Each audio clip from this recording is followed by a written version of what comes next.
Assalamu alaikum wa rahmatullah. Est-ce que vous m'entendez? Alhamdulillah. Bismillah. Walhamdulillah. Wassalatu wassalam ala rasulillah. Donc, première question. Assalamu alaikum, Cheikh. Ramadan approche. Et pour les sœurs, la question par rapport au rattrapage des jours de jeûne ratés revient. Pouvez-vous nous détailler comment cela se passe, surtout pour les femmes enceintes ou allaitantes? Barakallahu fikum. Wa alaykoum salam wa rahmatullah wa barakatuhu. Alhamdulillah, donc, la question dit, naam, pour les sœurs, la question par rapport au rattrapage des jours de jeûne ratés revient. Pouvez-vous nous détailler comment cela se passe, surtout pour les femmes enceintes ou allaitantes? Barakallahu fikum. Taïb. Donc, une femme qui n'a pas jeûné le ramadan passé, qui a quelques jours de dette, ou bien c'est à cause des menstrues, ou bien c'est à cause de l'allaitement, ou bien c'est à cause qu'elle est enceinte. Maintenant, si c'est par rapport aux menstrues, elle ne doit pas laisser l'autre ramadan rentrer. C'est-à-dire que la femme et l'homme aussi, l'homme qui a des dettes de ramadan, par exemple, qui n'a pas jeûné parce qu'il était malade, par exemple, il doit rattraper avant la venue du nouveau ramadan. Si jamais il laisse jusqu'à ce que le nouveau ramadan rentre, ça veut dire quoi? Ça veut dire qu'il va rattraper après le ramadan, après l'autre. Dans ce cas, il a des péchés. Et il n'a pas, comme disent beaucoup de savants, une expiation. Car certains disent, s'il laisse jusqu'au ramadan, alors dans ce cas, il doit rattraper avec des péchés en même temps. Il donne une expiation pour chaque jour rattrapé.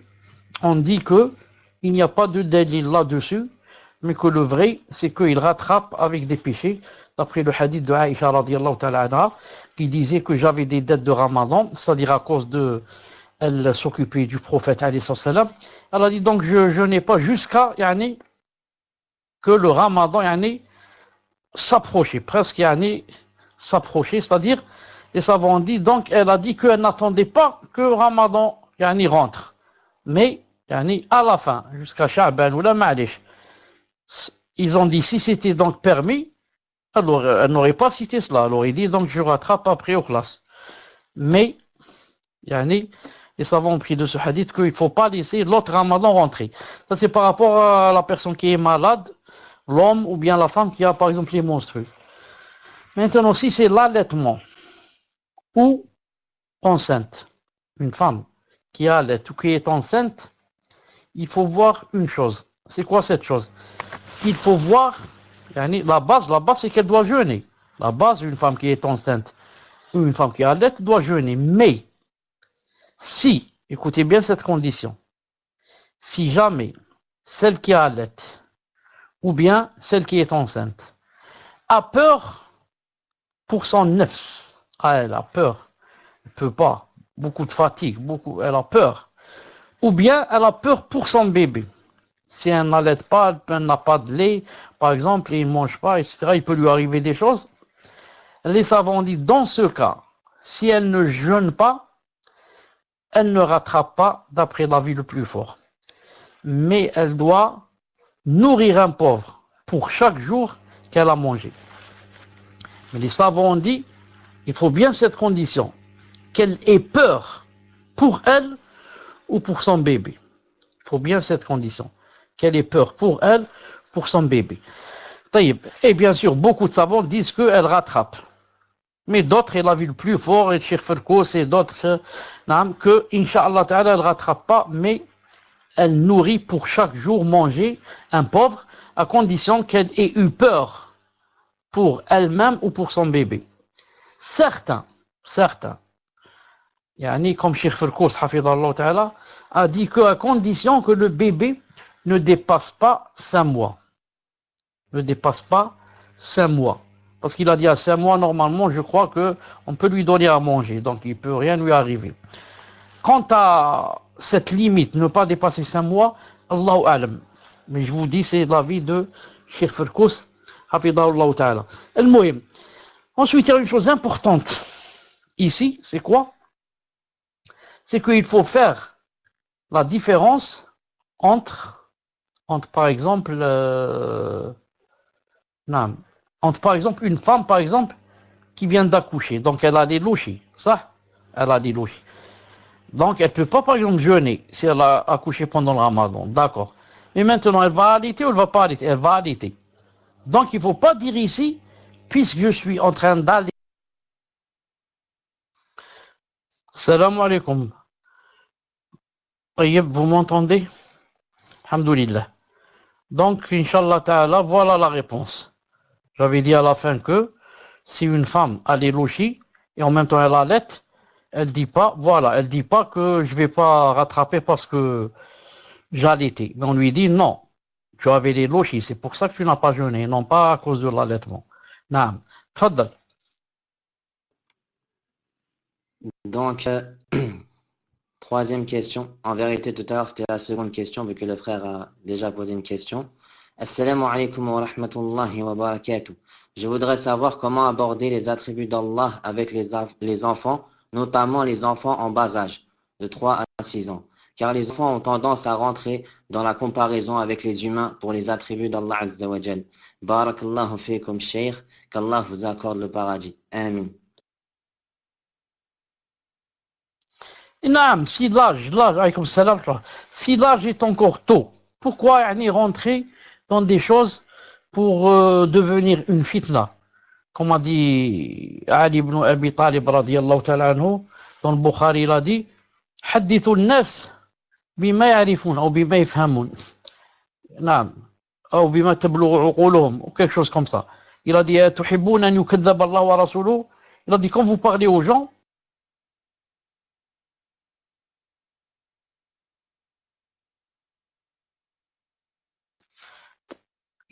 il a dit quand vous parlez aux gens, parlez-leur d'après yani, comment qu'ils comprennent, d'après leur niveau.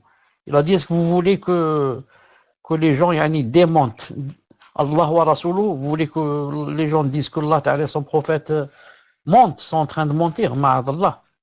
C'est pour ça que Abdullah ibn Mas'ud, et c'est pour ça que Abdullah ibn Mas'ud, radiyallahu ta'ala anhu, lui aussi a dit, est-ce que vous m'entendez? Lui aussi a dit que, voilà, lui aussi a dit, il a dit, ma anta bi muhaddithin qawman bi hadithin la tablughu uquluhum illa wa kunta fitnatan li ba'dihim. Abdullah ibn Mas'ud, le sahabi radiyallahu ta'ala anhu, a dit, il ne se passe pas que, si jamais tu parles avec des gens, avec quelque chose, yani, que yani, leur cerveau ne peuvent pas comprendre, hein, il a dit alors tu deviens une fitna pour eux, une fitna. C'est la même chose pour les enfants. Comment je vais lui parler des choses yani, que yani, pour lui peut-être ça peut devenir fitna. Voilà, parler aux gens selon ce qu'ils peuvent comprendre. Voulez-vous qu'on ne croit pas en Allah, son messager, comme a dit Ali ibn Abi Talib radiyallahu ta'ala anhu. Plus il grandit, il commence à comprendre, et plus yani, je détaille avec lui dans les noms et les attributs. Sinon, je ne lui parle que des choses qu'il peut comprendre. Que yani, on doit adorer Allah subhanahu wa ta'ala, que Allah subhanahu wa ta'ala c'est le plus puissant, c'est le plus riche. Il les comprend. Enfin, que Allah subhanahu wa ta'ala, on va le rencontrer au Qiyamah, qu'il y a le paradis, il y a l'enfer, que naam, cette vie, c'est un examen, on est en train de passer un examen. Naam. Donc, qu'est-ce qu'il y a dans cet examen? On doit prier, on doit faire le hajj, on doit faire la zakat, on doit. Et si on réussit, on a la récompense du paradis. Et des choses comme ça. Allah Ta'ala, c'est lui qui a créé cet univers. Il l'a créé pour nous, spécialement pour nous. Mais en revanche, pour que on profite de ses bienfaits, il nous a dit de l'adorer. Et pour l'adorer, on ne peut pas comprendre comme ça tout seul. Il a fait descendre un livre. Et même le livre, on ne peut pas le comprendre tout seul. Il a envoyé un messager. Et comme ça, on lui apprend des choses pareilles, qui sont dans la aqidah et le minhaj, mais sans rentrer dans les détails, dans les attributs, car ça peut lui faire une fitna.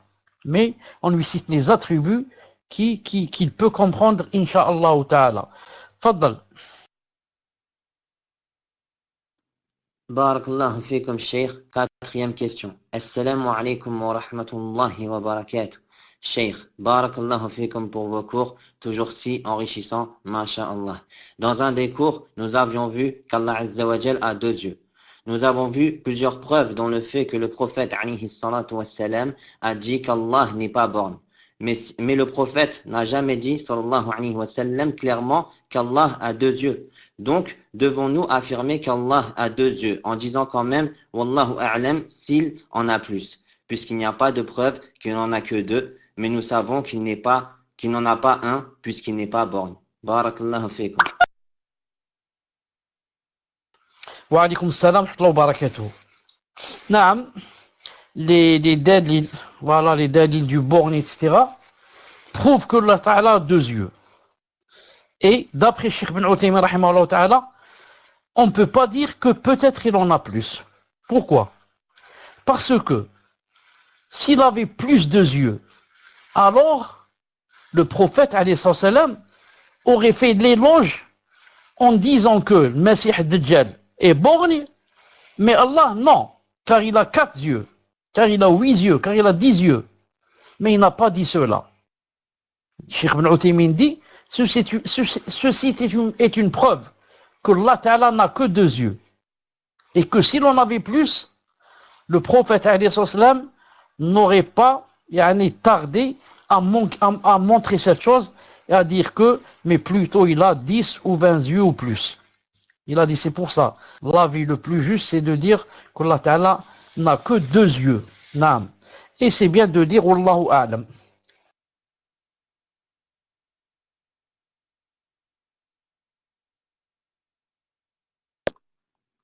Donc, cinquième question. Assalamu alaikum wa rahmatullahi wa barakatuh, Cheikh. Est-ce qu'on peut dire qu'une femme non voilée est meilleure qu'une femme voilée qui fait un péché apparent? Par exemple, une femme non voilée et une femme voilée qui fait des calomnies. Jazakumullahu khayra. En fait, ça c'est une choubha. Ça c'est une choubha que certains gens mettent et font. Et celui qui n'a pas la réponse, il tombe dans la choubha. Donc maintenant, celle-là qui n'est pas voilée est mieux que l'autre qui est voilée mais qui calomnie. Est-ce que c'est juste de dire comme ça en général? C'est faux. Mais si on dit que celle-là qui n'est pas voilée est mieux que l'autre qui est voilée, dans le fait qu'elle ne calomnie pas, c'est tout. Dans ce sens, c'est vrai. Elle est mieux en ce sens que celle-là ne calomnie pas, l'autre calomnie. Mais de dire en général qu'elle est mieux que l'autre qui est voilée, c'est faux. Pourquoi? Parce que celle qui est voilée, elle a fait ce qu'il fallait faire, c'est-à-dire le voile, et a eu des manques dans d'autres choses. Et l'autre, celle qui n'est pas voilée, donc elle fait le grand péché de ne pas être voilée, et en même temps, elle a fait aussi quelque chose de bien, le fait que quoi? Elle n'a pas calomnié. Mais cette chouba, pour la réfuter, qu'est-ce qu'il faut dire? Il faut dire que, celle qui n'est pas voilée, il lui est demandé d'être voilée et de ne pas calomnier. Et celle qui est voilée, il lui est demandé d'être voilée et de ne pas calomnier. Donc, ce n'est pas de dire comme ça en général que, comme disent beaucoup de gens, il te dit, moi je ne prie pas, mais je suis mieux que celui qui prie et qui, par exemple, qui prie et qui parle aux femmes. Voilà, moi je prie pas, mais alhamdoulilah, je ne vois pas des choses de haram. Je suis mieux que celui qui prie et qui voit des choses de haram. Alors ça c'est faux. Tu es mieux en quoi? Mieux peut-être dans cette chose, le fait que tu ne vois pas. Mais quelqu'un qui ne prie pas, c'est pas possible qu'il soit mieux que quelqu'un qui prie. La preuve, beaucoup de savants disent qu'il est kafir. Si on prend cet avis. Donc comment un kafir peut-il être mieux que quelqu'un qui n'est pas kafir? تفضل. Barakallahu fikum, Cheikh. Sixième question. Nous avons reçu le message suivant. C'est possible de demander un conseil au micro à Cheikh, Inch'Allah. C'est pour quelqu'un qui écoute et qui pense à se convertir. J'aimerais qu'il la conseille et l'encourage. Jazakumullahu khayra. Mais allez, est-ce que cette personne peut prendre le micro, Inch'Allah Ta'ala? Est-ce que ce frère peut prendre le micro? Tfaddal.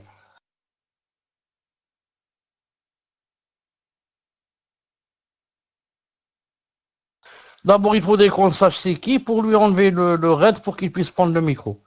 Il faudrait qu'on sache c'est qui. Abou Ilyas. D'accord.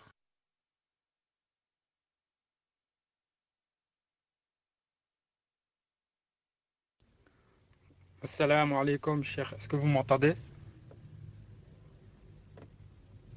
Non. Cher, en fait, il y a une femme qui vous écoute.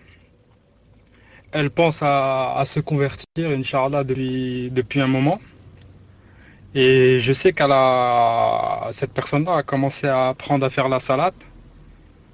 Mais à chaque fois, je lui pose la question de savoir est-ce qu'elle s'est convertie ou pas. Elle me dit toujours bientôt, le week-end prochain. En fait, elle repousse à chaque fois la chose et moi, je ne sais pas comment la conseiller pour l'encourager.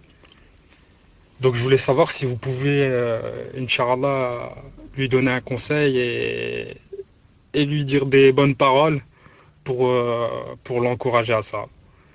Donc, je ne sais pas si c'est clair, cher, dites-moi. Barakallahu fikum. Est-ce que ce que je vais dire, tu vas l'enregistrer et le lui faire écouter, ou bien est-ce que la personne écoute maintenant en direct? Tfaddal. Elle écoute en direct, cher. D'accord, car s'il fallait enregistrer, il fallait que je t'avertisse pour y aller commencer à enregistrer. Donc je lui dis, Inch'Allah Ta'ala, une seconde, je clique sur le micro, une seconde.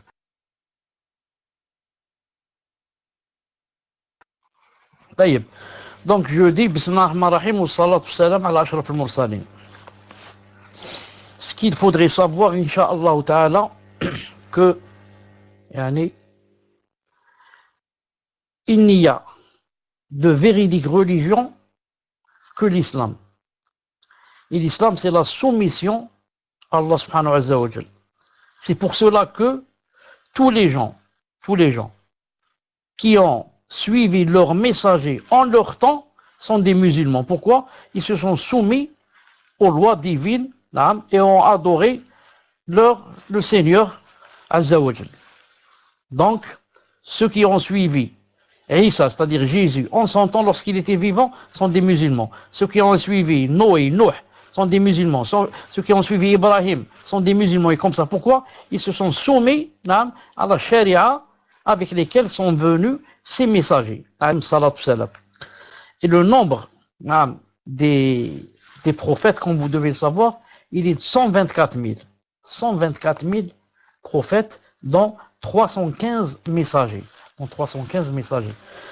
El-Moïm, je vais ramener ici quelques délits, une seconde, tant que j'ai le Coran devant moi.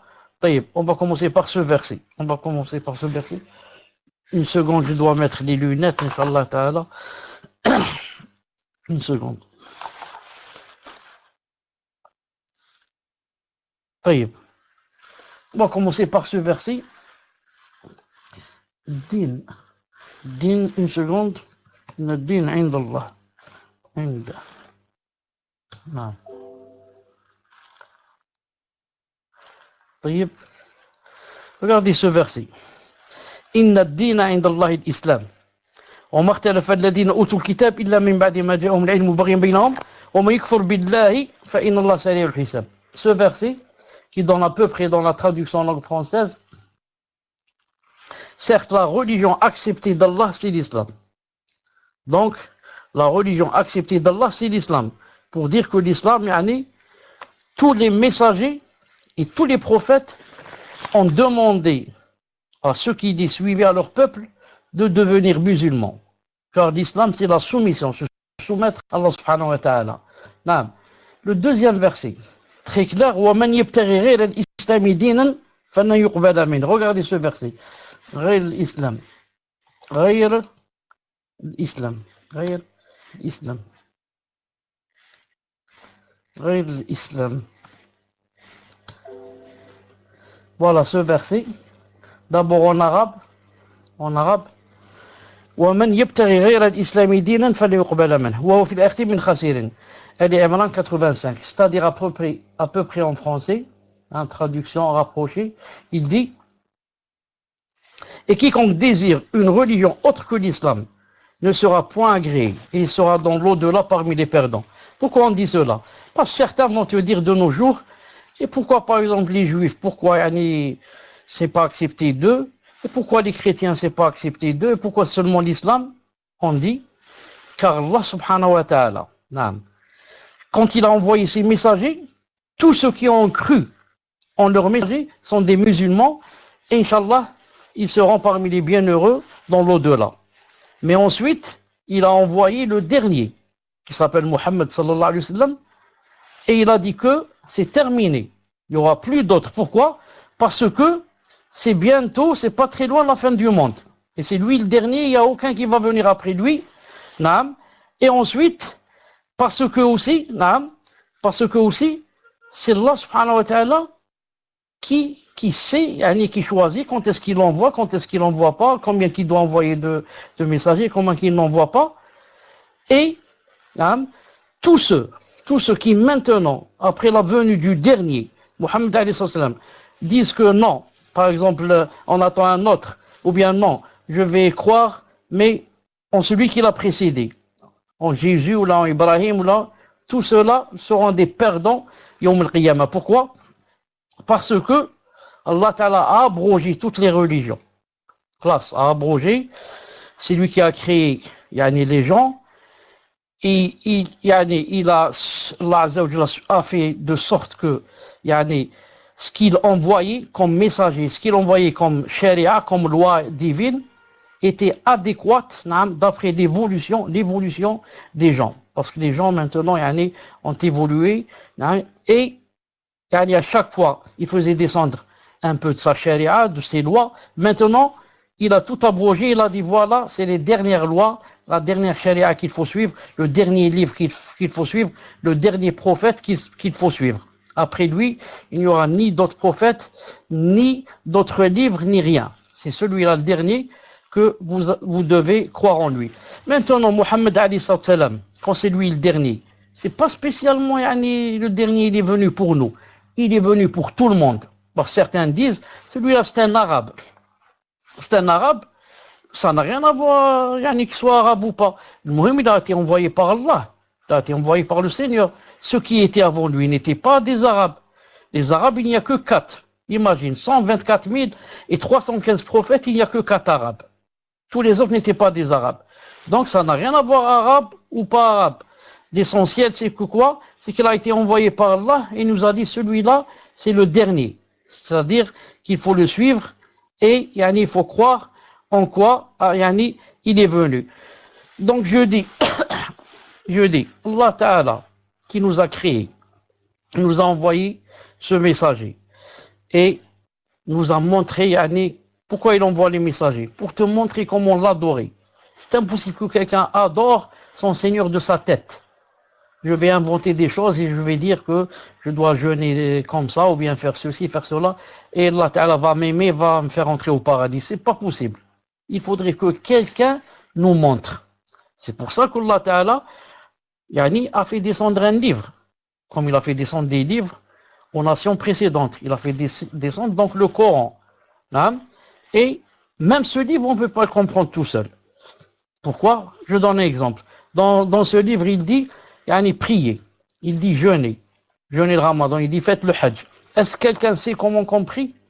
Est-ce que quelqu'un sait qu'il y a 5 prières, Subh, Dhuhr, Asr, Maghrib, Isha?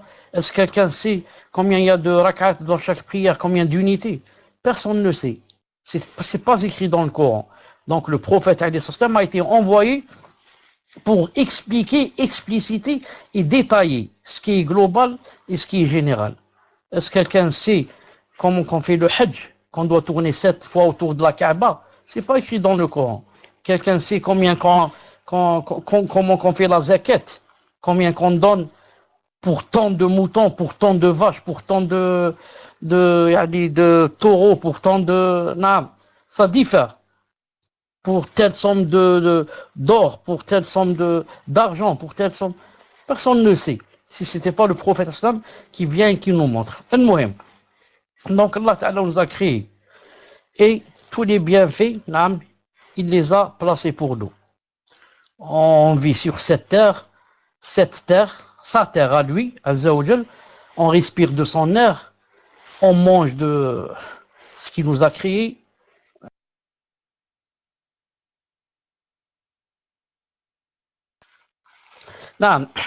Salam alaikum. Je suis déconnecté. Ça. Je disais que c'est lui qui nous a tout créé. Comme il a dit dans le Coran, regardez ce verset par exemple. هو الذي خلق لكم ما في الأرض جميعا ثم استوى إلى السماء فسواهن سبع سماوات وبكل شيء عليم. Baqara 29. Regardez ce verset.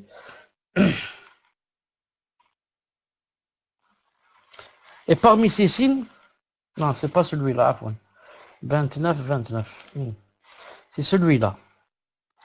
C'est lui qui a créé pour vous tout ce qui est sur la terre. Donc, comme je disais tout à l'heure, c'est lui qui il nous a créé. Il nous a créé nous et il nous a créé tout ce qu'il y a sur terre pour qu'on en profite. Il a dit, mais, ce que je vous cache encore est beaucoup plus somptueux, plus meilleur, etc. Je vous demande seulement de m'adorer et quand vous mourrez, car ce qu'on doit savoir aussi, c'est très important, c'est que nous on vit avec quoi? On vit avec un corps et comment ça s'appelle, et une âme. Corps et âme. Taïeb. Le corps, il va se terminer. D'ailleurs, vous voyez, plus on grandit, plus on faiblit, etc., jusqu'à ce qu'on meure. Ensuite, quand on meurt, il va devenir poussière. Sauf les prophètes et les messagers. Allah Ta'ala a interdit à la terre qu'elle mange leur corps. C'est-à-dire, si on va maintenant creuser dans une tombe d'un messager, on va le trouver comme s'il était mort il y a une demi-heure. Ça, c'est par rapport au corps. Mais l'âme qu'on a dans notre corps est éternelle. Depuis que Allah Ta'ala l'a créée, elle ne se terminera jamais. Ce qui va se passer seulement quand on va mourir, c'est qu'elle va sortir de notre corps. Une seconde.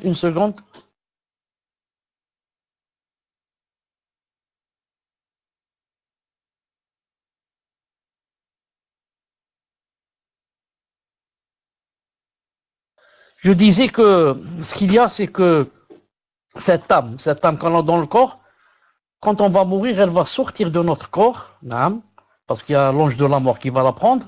Ensuite, elle sera dans la tombe, bien sûr, et des fois elle monte au paradis et descend, comme on l'a expliqué, jusqu'à ce que vienne l'heure de khlas, c'est la fin du monde, la résurrection. Allah subhanahu wa ta'ala va recréer nos corps, ensuite va remettre cette âme qu'il détenait dans la tombe, par exemple, il va la remettre dans son corps pour aller être jugé, et ensuite pour être éternellement, ou bien en enfer, ou bien au paradis, éternellement. Donc nos âmes, depuis qu'elles ont été créées, jamais elles n'auront de fin, et vivront ensuite éternellement en enfer ou au paradis. Maintenant, toute personne qui est morte, sans avoir embrassé l'islam, sans avoir embrassé cette religion, sans avoir donc adoré Allah comme il fallait, ne se blâmera qu'elle-même. Elle ne pourra pas dire c'est à cause de X ou d'Y ou bien, non, tout est clair. Tout est clair pour celui qui veut connaître la vérité. Celui qui ne veut pas, c'est facile. Il est là dans la boisson, les dancing, il ne sait pas ce qui se passe jusqu'à ce qu'il meure. Et on le jette dans le trou comme une bête. Mais celui qui veut chercher et comprendre, tout est clair. Allah Ta'ala nous a créés, nous a demandé de l'adorer et nous a promis qu'il y a un paradis qui nous attend. Pour quiconque veut l'adorer. Quiconque ne veut pas l'adorer, il y a un enfer qui l'attend. C'est pas la peine de pleurer demain ou bien de regretter ou bien de rien, il ne peut le sauver. Maintenant, si la personne commence à dire, Inch'Allah, d'accord, je suis convaincu, mais yani, je laisse pour la semaine prochaine, je laisse pour le mois prochain, je laisse. Qu'est-ce que je lui dis? Je lui dis, Allah subhanahu wa ta'ala dit dans le Coran, regardez ce verset, regardez ce verset, écrit en arabe d'abord, تكسبوا نعم غدا أصلا تشوف غدا.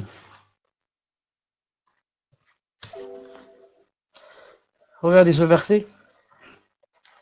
La connaissance de l'heure est auprès d'Allah. Et c'est lui qui fait tomber la pluie salvatrice. Et il sait ce qu'il y a dans les matrices. Et personne ne sait ce qu'il acquérera demain. Et personne ne sait dans quelle terre il mourra. Ce qui nous intéresse ici, c'est le verset où il a dit « Et personne ne sait ce qu'il va acquérir demain. » Donc je dis à cette personne, qui prouve que d'ici demain, tu ne vas pas mourir? Qui prouve que après demain, tu ne vas pas mourir? Qu'Allah subhanahu wa ta'ala rallonge nos vies et ta vie dans l'obéissance d'Allah. On ne souhaite pas quelqu'un la mort, mais on dit qui prouve que moi, je vais vous rencontrer demain? Qui prouve que moi, toi qui es en train de m'entendre, tu vas vivre jusqu'à la semaine prochaine? Et bien sûr, Shaitan et tout le monde va dire non, bien sûr, c'est pas moi, je vais pas mourir. Non, quand même, je suis jeune. Oh, je vais mourir à 24 ans, c'est pas possible. Pourquoi mon grand-père a vécu jusqu'à 80 ans? Et comme ça, il va dire le Shaitan et Satan, il va jouer de toi.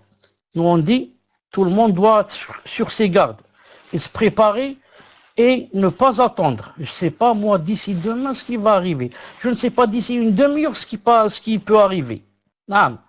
Un accident de voiture, un tremblement de terre, une agression, une crise cardiaque. Personne ne sait. C'est pour cela, plus la personne va vite vers son Seigneur, non. Plus la personne ne laisse pas jusqu'à demain, et plus c'est mieux pour la personne. Non, car personne ne sait ce qu'il va acquérir demain. C'est pour cela que je donne un conseil à cette personne qui est en train de nous entendre. Non, si, Inch'Allah Ta'ala, tu commences dès maintenant à embrasser l'islam, et à faire la shahada, et à commencer à t'investir dans la religion, plus c'est mieux pour toi.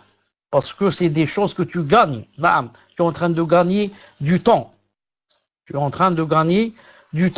Ensuite, quand la personne va faire la shahada et va commencer, Inch'Allah, à prier, etc., elle verra que c'est toute sa vie qui va changer. Elle verra qu'elle vient de naître de nouveau. Elle était morte, en fait. Car quelqu'un qui n'est pas dans la religion, dans la vraie, c'est un mort, mais qui se croit vivant. Pourquoi?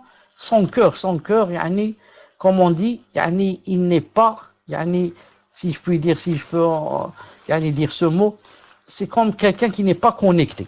Donc c'est pas ce qui se passe. Le cœur de la personne qui n'est pas en relation avec Allah subhanahu wa ta'ala, donc est loin, même si elle ne le sait pas.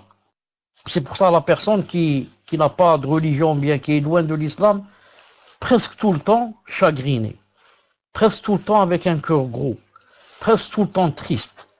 Le fait déjà de ne pas savoir d'où je viens, où je vais aller, pourquoi j'ai été créé, est-ce que je vais devenir poussière quand je vais mourir, tout ça, il y aura des réponses à tout cela. Tout cela va devenir clair.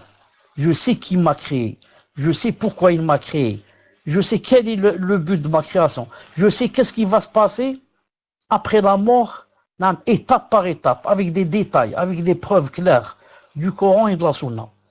Plus je dis, la personne, quand elle va commencer à s'investir dans la religion et à demander la science et à se rapprocher de Allah subhanahu wa ta'ala avec la quête de la science, plus son cœur va s'illuminer, sa poitrine va s'élargir, plus elle va sentir la femme et la personne la plus heureuse du monde. Naam.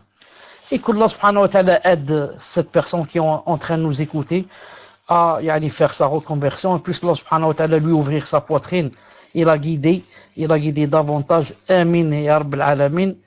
Walhamdulillah Rabbil Alamin. Encore une question, tfadal. Jazakumullahu khayran, Shaykhana. Septième question. alaykum. Qu'Allah vous préserve.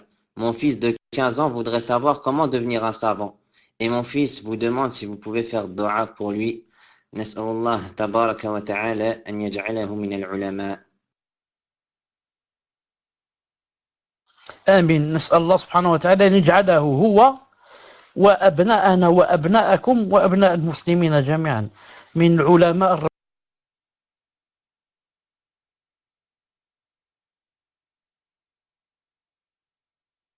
Donc, ce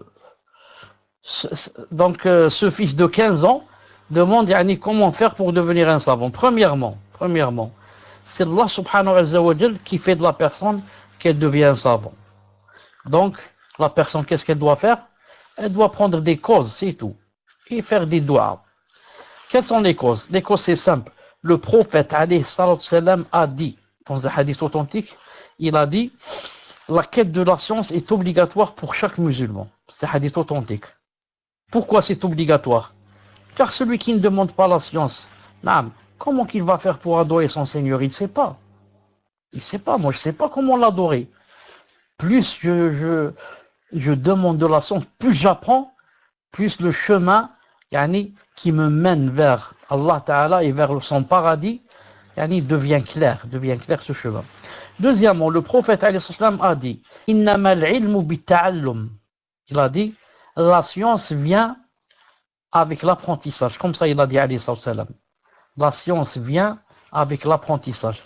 La science, ce n'est pas comme les soufis et les égarés. Ils disent par exemple, tu dors ensuite, tu te réveilles le matin, peut-être tu vas trouver que tu es devenu savant. Mais plutôt, la science vient quand on ouvre les livres et on lit. Quand on assiste aux assises des savants, quand on écoute des cours des savants. Et comme ça, la science vient. Mais ce n'est pas en délaissant par exemple la science, en disant je vais faire comme ça des doigts, Allah va me rendre savant. Non. C'est pour ça que je dis à mon fils qui m'écoute, qui a 15 ans, profite. Pendant que tu as 15 ans seulement, et que, alhamdoulilah, tout est frais en toi, profite et commence à apprendre le Coran, ce que tu peux du Coran. Profite. Entre 15 et 20 ans, pendant ces 5 ans, Inch'Allah, la personne peut vite apprendre le Coran. Déjà, quand la personne apprend le Coran, Masha'Allah, elle a fait un grand pas vers le fait, Inch'Allah Ta'ala, et l'aspiration de devenir savant. Naam. Qu'Allah subhanahu wa ta'ala nous aide tous. Naam. Tfaddal. Barakallahu fikum, Cheikh. 8e question. Assalamu alaikum. Quelle est la meilleure personne? La personne qui a une apparence bonne et attirante, avec un bon comportement, mais avec des shubuhat, comme le fait d'écouter les gens de l'innovation, en disant « je prends le bon et m'écarte du mal ». Et il critique certains en disant que leurs mises en garde font partie de El-Riba. Et une personne, voilà, le second type de personne donc, et une personne avec un comportement moyen ou bien faible, mais avec aucune shubuhat, et qui ne critique jamais les savants. Qui dois-je fréquenter? Barakallahu fikum. Comme salam wa rahmatullah. Fréquente la deuxième sorte de personne. Celle qui a un comportement moyen ou faible, mais qui n'a pas de shubuhat, qui n'a pas d'ambiguïté et ne critique jamais les savants. Toute personne qui critique les savants, il faut s'éloigner d'elle. Il faut s'éloigner d'elle. Lui faire nasiha si on peut. Si elle n'écoute plus, je m'écarte d'elle, je ne lui parle plus, je ne m'assois plus avec lui. Sinon, qu'est-ce qui va se passer? Elle va me donner ses ambiguïtés. Ensuite, quand elle va me donner ses ambiguïtés et que je vais les avaler, ce sera difficile pour moi de les vomir. Je resterai tout le temps avec des ambiguïtés et je n'ai pas de réponse à ces ambiguïtés et je vais me trouver, qu'Allah Ta'ala me préserve, vous préserve, je vais me trouver dans les innovations et je vais finir par me trouver en enfer. Sauf si Allah Ta'ala me sauve. C'est pour cela que les gens de Sunnah al Jama'a ont dit qu'on ne doit pas fréquenter les gens des innovations, les gens qui ont des shubuhat, on doit s'éloigner d'eux. Si on peut être la cause pour leur enlever leur shubuhat, alhamdoulilah, mais quand on n'a pas assez de science, on ne peut pas. Donc je m'éloigne de lui. Pourquoi? Pour me préserver. Comme a dit le prophète sallallahu alayhi wa sallam, il a dit celui qui s'assoit avec le ferronnier, celui qui travaille le fer, Il le fait chauffer, il commence à frapper avec le marteau, etc. Il a dit, ou bien, il va te brûler tes habits, tu t'es assis avec lui, le forgeron. Non, le ferronnier, c'est seulement pour le faire. Donc le forgeron, quand tu t'assois avec lui, tu vas dans c'est pas son magasin, ça, comment ça s'appelle, sa chambre, tu t'assois avec lui. Ou bien, il va te brûler tes vêtements. Son atelier, il va te brûler tes vêtements. Bien sûr, sans faire exprès. Il y a des étincelles, etc., qui vont sauter. Ou bien, s'il ne va pas te brûler tes vêtements, tu vas sortir avec une mauvaise odeur. Il va t'enfumer. Une mauvaise odeur dans tes vêtements. La même chose quand tu vas t'asseoir avec quelqu'un qui a des choubouettes. Ou bien il va te donner ses choubouettes, ou bien tu vas sortir avec un cœur serré, alors que tu avais la poitrine élargie, le cœur, machallah, apaisé. Maintenant, tu as écouté des choses, il t'a dit des choses, maintenant tu as des problèmes. Tu ne sais plus s'il a raison, il n'a pas raison, si tel savant a raison, n'a pas raison. Pourquoi tout ça, c'est ta faute. Tu es allé t'asseoir avec lui. Quant à, pour terminer, car Inch'Allah ta'ala, c'est là, je vais aller prier, Inch'Allah, je vais revenir. Quant à dire que quand je mets en garde contre quelqu'un, ça rentre dans la médisance, il n'y a pas plus grand mensonge et plus grand jahl, ignorance, que de dire cela. Car les savants, lisez par exemple Nawawi, lisez Riyad Salihin, les savants, quand ils parlent de la médisance, ils font toujours une exception. Ils disent sauf dans certains cas. Et parmi ces cas, ils citent par exemple quand quelqu'un va aller chez le juge et lui dit par exemple telle personne qui est de mauvais caractère m'a fait ceci, m'a fait cela, ça rentre pas dans la médisance. Ils disent la même chose, deuxième exception, quand c'est pour mettre en garde contre quelqu'un qui n'est pas bien. Regardez, je vous donne un exemple. Toi, par exemple, tu veux marier ta fille, c'est un exemple, avec mon voisin. Et moi, je connais bien mon voisin, que c'est un alcoolique ou bien quelqu'un drogué ou là, toi, tu le sais pas. Ensuite, moi, je viens vers toi, toi qui veux marier ta fille avec mon voisin. Je te dis, écoute, mon voisin, voilà, d'après ce que j'ai compris, puisque tu vas lui donner ta fille, c'est que tu le connais pas. Mais laisse-moi te dire, fils Abila, je te dis ça, c'est un drogué, c'est ceci, c'est cela.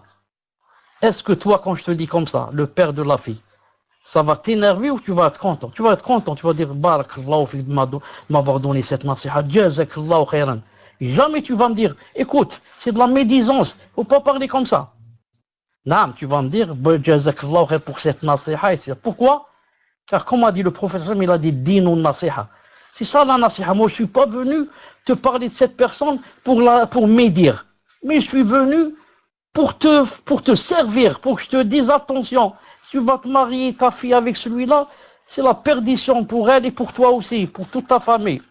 Non, c'est pour ça que le prophète, sallallahu alayhi wa sallam, quand Fatima bint Qais lui a dit, ya Rasulallah, il y a 3 personnes qui m'ont demandé pour le mariage. Non, Oussama et Abu Jahm, et Muawiyah. Qu'est-ce qu'il a dit? Il a dit, Muawiyah, c'est un su'louk. Il n'a rien, il n'a pas de bien. Il n'a ni argent ni rien. Il a dit, Abu Jahm, darrabun linnisa. C'est quelqu'un qui frappe les femmes, les épouses. Il n'a jamais délaissé son bâton sur le cou. Il a toujours son bâton avec lui. Ensuite, troisièmement, il a dit, épouse Oussama. Donc le prophète, quand il a dit, attention, n'épouse pas Muawiyah, parce qu'il n'a rien, c'est un pauvre. Comment je vais vivre avec quelqu'un qui ni peut me nourrir, ni peut payer l'électricité, ni peut subvenir aux besoins? Comment je vais vivre avec lui? C'est un pauvre. N'épouse pas Abu Jahm, il frappe les femmes. Non, je me marie avec quelqu'un qui du matin au soir, il a un bâton, il me frappe. C'est quoi cet époux? Est-ce que le prophète ici, quand il a parlé de Muawiyah qui était absent, et a parlé de Abu Jahm qui était absent, est-ce qu'il a fait de la médisance? Ou bien il a fait de la nasiha? Il a fait de la nasiha. Donc beaucoup de gens ne font pas la différence entre la nasiha et la médisance. Ensuite, pour terminer, si seulement pour le mariage, voilà, ils confondent. Salam alaikum, vous m'entendez? Alhamdoulilah. Donc je disais, non, si c'est permis, subhanallah al-azim, attendez, j'enlève ici, une seconde,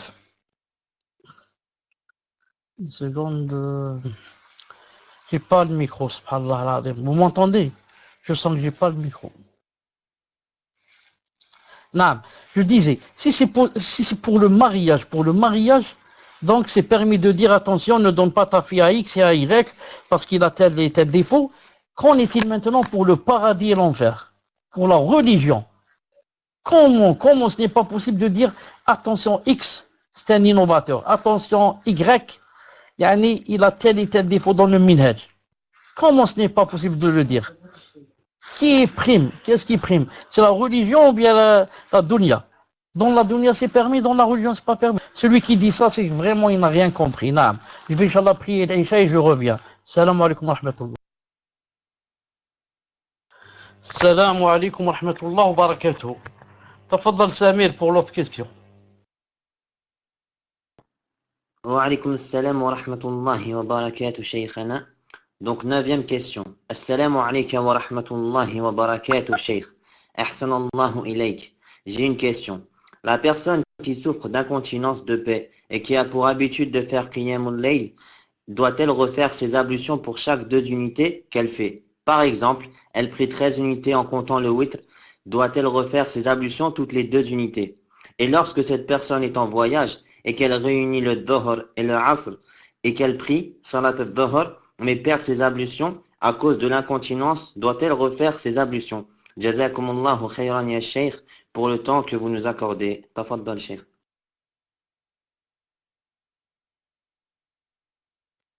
J'ai pas bien entendu le début de la première question, si c'est possible, parce qu'il y a 2 questions. Naam shaykh, je relis le début et je vais vous la mettre aussi à l'écrit. Donc, assalamu alaykum wa rahmatullahi wa barakatuh, shaykh. La personne qui souffre d'incontinence de paix et qui a pour habitude de faire qiyamul layl, doit-elle refaire ses ablutions pour chaque 2 unités qu'elle fait? Par exemple, elle prie 13 unités en comptant le witr. Doit-elle refaire ses ablutions toutes les 2 unités? Voilà, maintenant que j'ai lu, j'ai bien compris les 2 questions. Pour la première qui fait le 8, donc elle demande si elle doit faire si elle va prier 13, est-ce qu'elle doit faire toutes les 2 rak'at, elle doit faire les ablutions? Je dis Allah subhanahu wa ta'ala a'lam, mais il y a une solution pour cela. Puisque elle va prier le 8 en 13, elle peut faire comme faisait le prophète par exemple, de faire 8 d'entrée, 8, ou bien par exemple 7, 6, et la dernière c'est un 8. Dans ce cas, elle n'a pas besoin de refaire les ablutions parce que elle n'a prié en fait qu'une seule prière. Mais elle a fait 7 d'entrée ou bien 9 d'entrée ou bien. Vous comprenez? Ce n'est pas comme lorsqu'elle perd et elle va recommencer une nouvelle salat. C'est pour cela que je dis, par rapport à celui qui veut grouper, car il a des incontinences d'urine ou bien de sang ou bien de paix, ou bien il veut regrouper par exemple Dhuhr et Asr. Non. Ça, c'est permis de grouper. Mais est-ce que lorsqu'il termine par exemple le Dhuhr et il a perdu l'Asr, est-ce qu'il recommence ou il ne recommence pas? Ça, je dois faire, Inch'Allah Ta'ala, une recherche. Je sais que celui qui a l'incontinence, il peut regrouper, et que s'il est dans la même salat, il est dans la première par exemple, il a dit Allahu Akbar, il a commencé. Je sais qu'il ne recommence pas cette salat, même s'il a des paix. Pourquoi? Parce qu'il est malade d'incontinence. Mais est-ce que, pour refaire la deuxième, avec laquelle il va grouper, est-ce qu'il a besoin de wudu ou pas? Je dois chercher, Inch'Allah Ta'ala, pour répondre la semaine prochaine, Inch'Allah Ta'ala. Je demande à Samir ou à Habib ou à l'autre de me rappeler, Inch'Allah Ta'ala. Qiyam Lil 2 par 2, ne parlez pas de 8. Oui, Qiyam Lil, ça doit se terminer par le 8. Qiyam Lil, d'ailleurs, la prière Qiyam Lil s'appelle le 8. La prière Qiyam Lil s'appelle le 8. Pourquoi? Parce qu'elle doit terminer par le 8. C'est pour ça que j'ai dit, si elle prie 7 à la fois, les 6 premiers comptent يعني قيام الليل, et le 8 يعني c'est un 8 mais le tout c'est قيام الليل. نعم. عفوا, le tout c'est قيام الليل et c'est 8 aussi parce qu'il doit se terminer par le 8.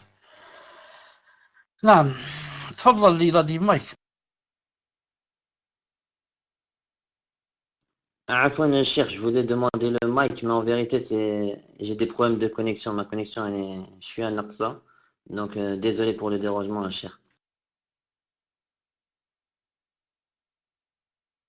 Il n'y a pas de problème, Inch'Allah Ta'ala. Je lis ici, message du frère concernant la femme qui souhaite se reconvertir. Elle veut se convertir vendredi, car elle a honte de le faire ici, subhanallah. Jeudi, le fait d'aller à la mosquée pour se reconvertir, ce n'est pas quelque chose de légiféré. La reconversion se fait entre la personne et elle-même. Elle est là dans la cuisine, dans le salon, donc là, elle dit Shahadu la ilaha illallah, Shahadu anna Muhammadan abduhu wa rasuluhu, elle s'est reconvertie. Donc ce n'est même pas obligé d'aller se reconvertir devant les gens, et encore c'est plus gênant encore d'aller se reconvertir dans une mosquée comme ça devant tout le monde. Elle dit c'est une adoration entre moi et Allah Ta'ala. Je veux rentrer en islam, j'ai pas besoin d'aller aux gens pour c'est bien que je dise aux gens qu'ils sachent, qu'ils soient témoins. On sait jamais que je meurs ou là, qu'ils savent que j'ai prononcé la shahada, comme ça ils m'enterrent dans un musulman, comment ça s'appelle, cimetière musulman par exemple. Mais ce n'est pas obligé d'aller à la mosquée pour faire une reconversion. Naam, tfadal. Jazakumullahu khairan, Cheikh. Donc, c'était la dernière question. Mes dernières questions. Cheikh, vous avez encore un peu de temps et que vous souhaitez répondre à d'autres questions. Alors, mes PV sont ouverts. À vous de voir, Cheikh. Jazakumullahu khairan. Naam, Inch'Allah Ta'ala, puisqu'on n'a pas fait de cours, on ajoute une demi-heure, Inch'Allah Ta'ala. Il est chez moi 22h moins 25. On ajoute les 25 minutes qui restent, Inch'Allah Ta'ala. Tfaddal. Barakallahu fikum, Cheikh. Donc, mes PV sont ouverts. Il y a également contact sœur pour les questions des sœurs. Wa jazakumullahu khairan. Assalamu alaikum wa rahmatullah. Donc, 10e question. Assalamu alaikum. Est-ce qu'on peut faire le mash quand on a fait un ghusl et qu'on n'a pas fait les petites ablutions, qu'on a seulement lavé le nez et la bouche pendant la douche, afwan. Barakallahu fikum, qu'Allah vous préserve, qu'Allah préserve tous les savants et les étudiants en sciences.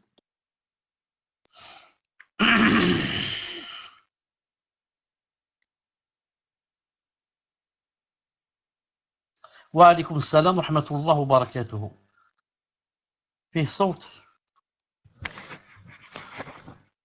Je reviens à la question de la personne de tout à l'heure qui a dit que si elle veut grouper entre les deux salats, pour celui qui a l'incontinence, est-ce que ça lui suffit un wudu?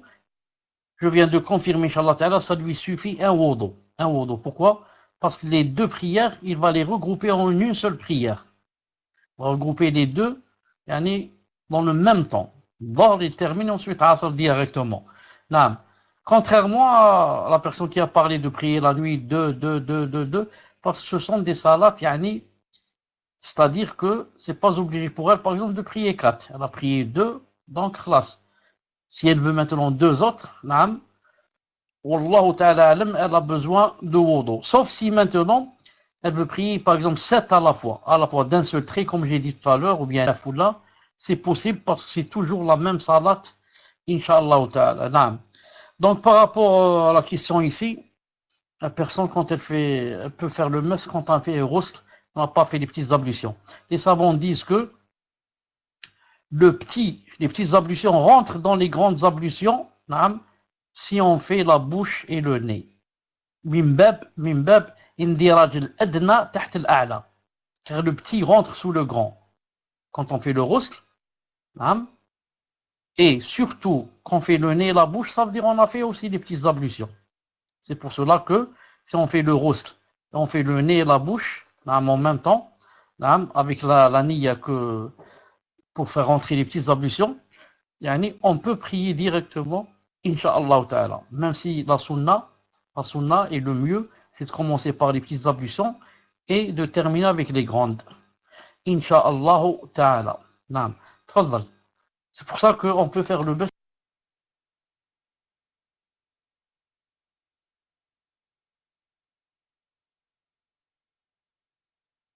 Vous n'avez pas entendu la réponse, vous écrivez 2. Vous n'avez pas entendu la réponse? Est-ce qu'il manque quelque chose à la fin? Un message d'une sœur de son mari pour vous. Vous n'avez pas eu la fin, d'accord. La fin, j'ai dit qu'elle peut faire le mash, Inch'Allah ta'ala. J'ai dit la sunna. Et le mieux, c'est de commencer dans le rost, c'est de commencer par les petites ablutions et de finir par les grandes ablutions. C'est ça la meilleure des choses. Mais si une personne n'a pas fait les petites ablutions, mais que pendant le rost, elle a fait son nez et sa bouche, Inch'Allah ta'ala, elle peut prier bi'idnillahi ta'ala, car les petites ablutions sont rentrées sous les grandes ablutions, comme disent les savants. Tfaddal. C'est quoi le message?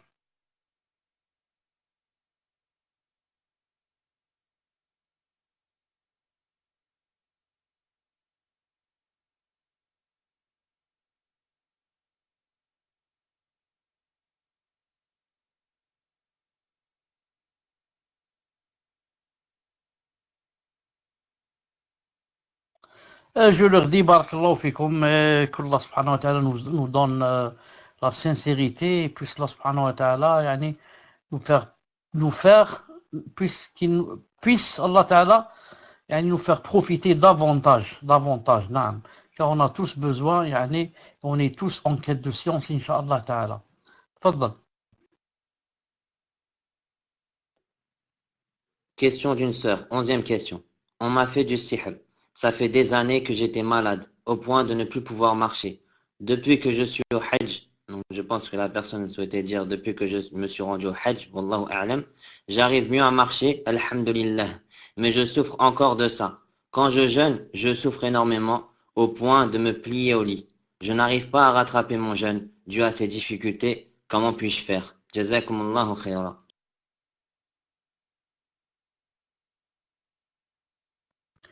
La personne qui a des dettes, n'a pas jeûné donc, il a des difficultés pour attraper.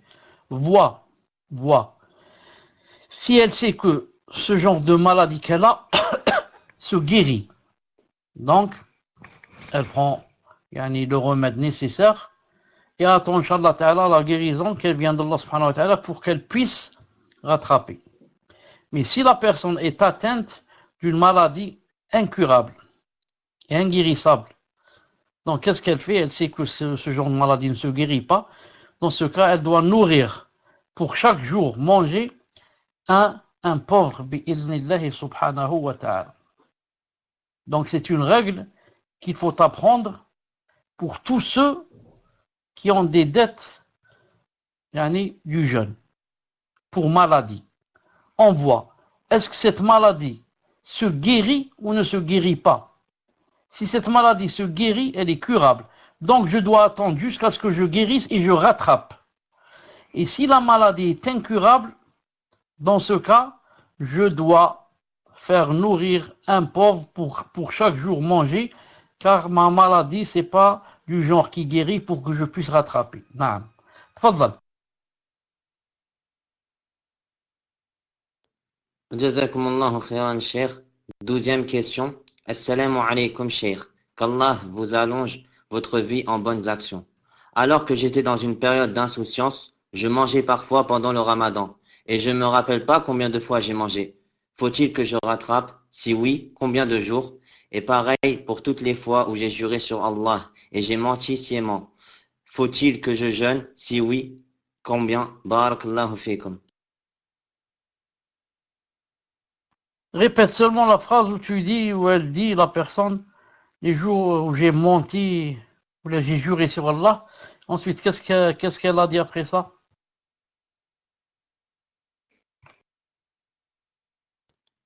Naam, donc elle dit, et pareil pour toutes les fois où j'ai juré sur Allah et j'ai menti sciemment, consciemment.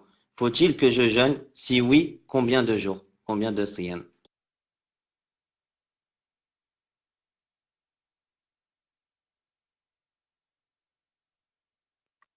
Donc il y a deux questions ici. La personne qui était dans une période d'insouciance, on va voir. Et ne jeûnez pas. Hein. Je mangeais parfois pendant la mort, je jeûnais pas. Si ce sont des jours hein, qui se comptent, et la personne sait que c'est 15 jours ou 10 jours ou 6 jours, la personne yani, doit craindre Allah subhanahu wa ta'ala et rattraper. Même si ce n'est pas obligatoire que ça soit suivi. Aujourd'hui un jour, la semaine prochaine un jour, le mois prochain un jour et comme ça, c'est pas obligé que ça soit suivi.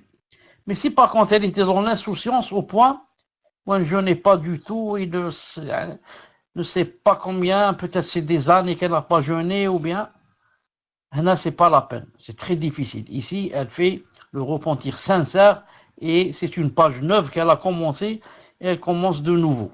C'est très difficile pour quelqu'un qui n'a pas jeûné des années, était vraiment de l'autre côté, à côté de la plaque vraiment, et maintenant il va rattraper, c'est pas possible. Mais si c'est seulement, comme j'ai dit tout à l'heure, quelques jours seulement, je me souviens des jours, etc., elle rattrape. Sinon, Naam, pour rattraper, qu'est-ce que c'est bien aussi de faire? C'est de faire des jeûnes surérogatoires. Naam, de jeûner de lundi, jeudi. Ça, c'est par rapport au deuxième cas, la personne qui vraiment était dans l'insouciance et ne sait pas combien de mois n'a pas jeûné ou bien combien d'années ou là. Elle fait des jeûnes surérogatoires et qu'Allah Ta'ala la compense. Mais si par contre c'est seulement quelques jours, 10 jours ou là, une semaine ou là, c'est mieux de les rattraper, comme j'ai dit pour le premier cas. Maintenant pour la personne qui dit, pour toutes les fois où j'ai juré sur Allah et j'ai menti sciemment, je dis, il n'y a pas d'expiation pour quelqu'un qui jure et qui va mentir sciemment. Ça s'appelle al-yamin al-ghamous. Ghamous du verbe ramassa. Ramassa, ça veut dire qui te fait plonger, qui te fait rentrer. Comme je dis, je plonge ma main dans le récipient. Pourquoi ça s'appelle ghamous? Ça fait plonger. Ça fait plonger quoi? Ça fait plonger la personne en enfer. Ça n'a pas d'expiation. L'expiation, c'est quoi? C'est de faire le repentir sincère. Je donne un exemple. Quelqu'un dit, je jure par Allah, que je ne vais pas parler à quelqu'un, par exemple à X. Ou bien je jure par Allah que demain je ne vais pas aller à Alger, je suis à Blida. Ensuite, le lendemain, il dit non, je vais à Alger. J'ai là-bas des choses à acheter, etc. Ou bien pour le premier cas, il dit, je vais parler à X. Malgré que j'ai juré que je ne vais pas lui parler. Donc je vais lui parler. Donc dans les deux cas ici, quand on va parler à X, ou bien je vais aller à Alger, je dois quoi? Je dois nourrir 10 pauvres.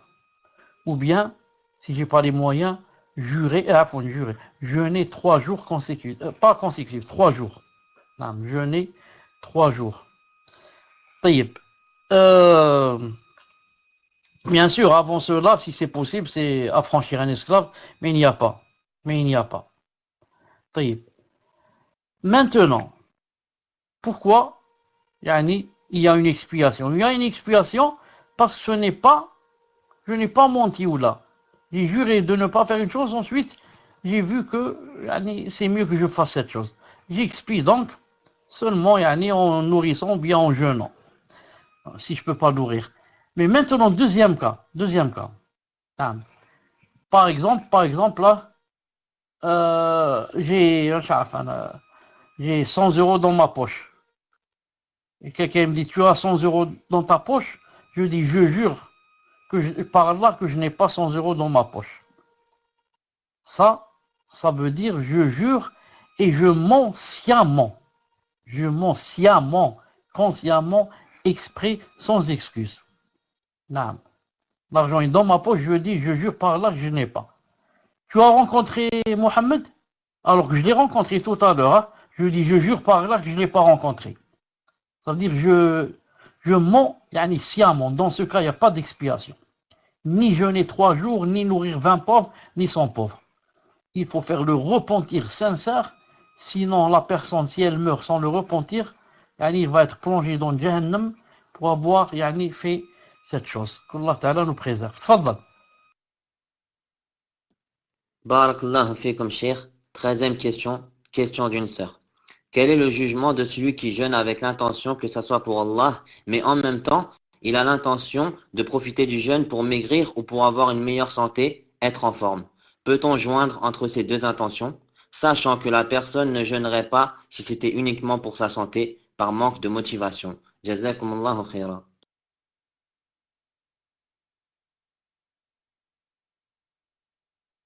Si la personne est en train de parler ici de jeûne, le jeûne obligatoire, ce n'est pas possible. Car le jeûne obligatoire, on le fait pour Allah subhanahu wa ta'ala, qu'on soit malade ou en bonne santé.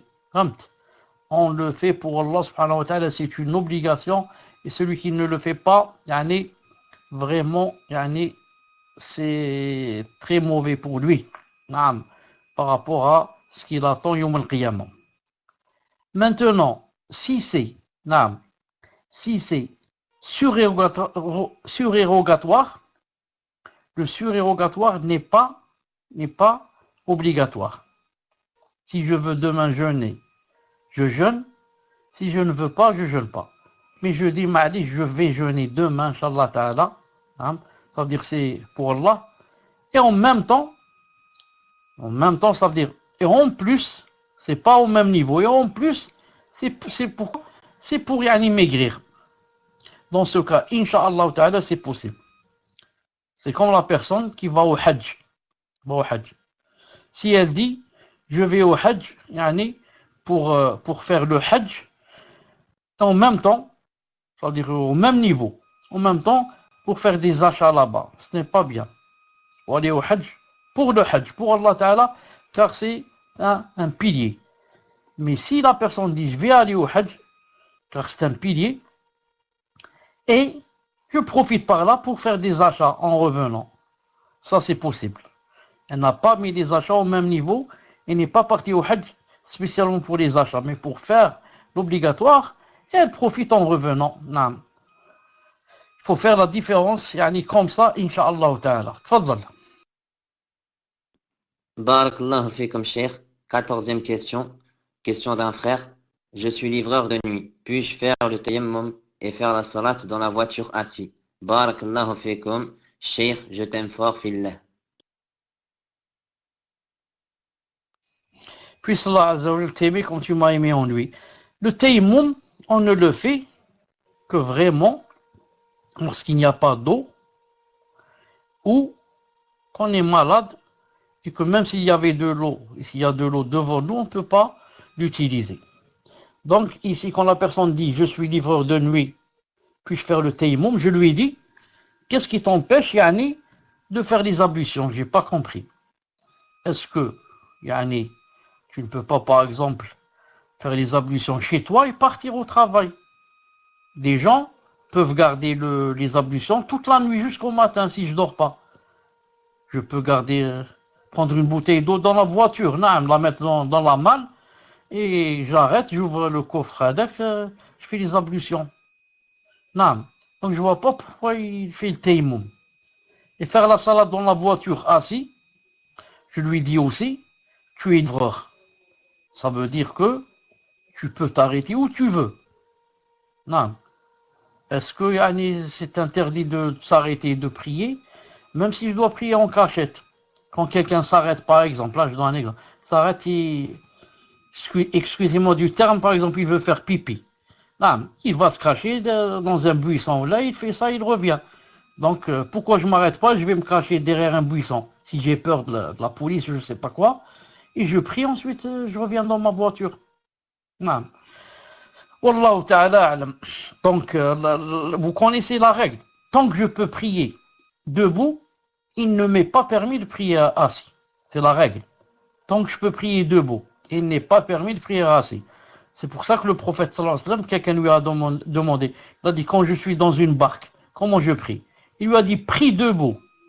Sauf si tu as peur de tomber, alors prie assis. Une petite barque. Plus la barque est petite, plus c'est difficile de prier dessus. Elle commence à danser toute seule et je peux tomber, peut-être je ne sais même pas nager. Ce n'est pas comme dans ce cas, si je ne peux pas prier debout, je m'assois et je prie assis. C'est pas comme dans un bateau. Le bateau, c'est grand. Donc je peux prier debout sans qu'il m'arrive quoi que ce soit. Dans la prière surérogatoire, il peut prier assis. Et il a la moitié des récompenses. La prière surérogatoire qui n'est pas obligatoire, chaque personne peut la prier assis. Mais il aura la moitié des récompenses. Quant à la prière obligatoire, il doit la prier debout. S'il la prie assis, en pouvant prier debout, elle est nulle. Ce n'est pas comme la nafila. La nafila, tu peux prier debout et tu ne veux pas. Tu dis je prie assis. Ma'alish, c'est possible, mais tu as la moitié des récompenses. Contrairement à la prière obligatoire qui est nulle. Si la personne peut prier debout, il n'a pas d'excuse. Wallahu azza wa jal a'lam. Tafaddal. Jazakumullahu khairan, Shaykhana. 15e question, question hijra. On voit de plus en plus de couples faire la hijra en laissant la femme seule avec enfants dans un pays musulman et le frère faire des allers-retours pour le travail. Le souci, c'est que cela dure des années. Chacun vit seul et la femme a de lourdes responsabilités, seule à tout gérer à cause de l'absence du mari. Cela engendre une baisse dans sa religion. Qu'en est-il de ce genre de hijra? Qu'est-ce que vous nous conseillez? Le mieux est-ce de patienter ensemble ou de se séparer, yani vivre chacun de son côté, avec tout ce que cela peut engendrer. Afwan. Jazakumullahu khairan. Salam alaikum. Je dis, cette hijra-là est bien manquante, vraiment manquante. C'est pas ça la vraie hijra. La hijra, la vraie, c'est que je sois avec ma femme et mes enfants dans un pays musulman. Et que ma'adish, de temps en temps, je vais faire du commerce et je reviens. Mais si je suis allé tout le temps dans le pays que j'ai quitté et je laisse ma femme seule là-bas et mes enfants pour qu'elle gère toute seule, c'est pas ça la hijra. Délaisser la femme seule dans un pays musulman et la laisser souffrir toute seule et gérer toute seule, c'est pas ça la hijra. La hijra, je suis avec ma femme tout le temps. Et de temps en temps, c'est une exception, une fois par 3 mois, où là, je vais là-bas une semaine et je reviens, mais la délaisser dans un autre pays et être tout le temps en train de faire des allers-retours et la laisser toute seule gérer, c'est pas ça la hijra, demandée par Allah subhanahu wa ta'ala et son prophète sallallahu alayhi wa sallam. C'est pour cela, il n'y a pas plus difficile que se séparer de sa femme ou la femme se sépare de son mari, que ce soit pour commerce ou pour autre. Il n'y a pas plus difficile que ça. Pour quelqu'un qui n'est pas marié, d'accord, mais quelqu'un qui est marié, il fait tout son possible pour être tout le temps avec sa femme, sauf exception. Et tout le temps avec ses enfants, sauf exception. Surtout pour une sœur qui n'est pas du pays d'origine, ça. Surtout pour une sœur qui n'est pas du pays où ils ont fait hijra. Alors là, c'est encore plus difficile et plus grave. Naam. Qu'Allah subhanahu wa ta'ala vous aide, qu'Allah subhanahu wa ta'ala nous aide tous. Naam. Tfaddal. Et ensuite, le plus important, c'est pas la matière, c'est pas le matériel, c'est pas l'argent pour faire comme ça tout le temps des allers-retours. Un minimum pour vivre, Inch'Allah ta'ala, me suffit. Et quand je vois qu'il manque d'argent, je vais faire le commerce. Et ensuite, dès que j'ai ce qu'il me faut, j'arrête. Ce n'est pas faire du commerce une adoration. Non, au point où je délaisse mes enfants et ma famille et je suis tout le temps en train de courir après l'argent. Non, c'est pas bien. Tfaddal. Barakallahu fikum, Cheikh.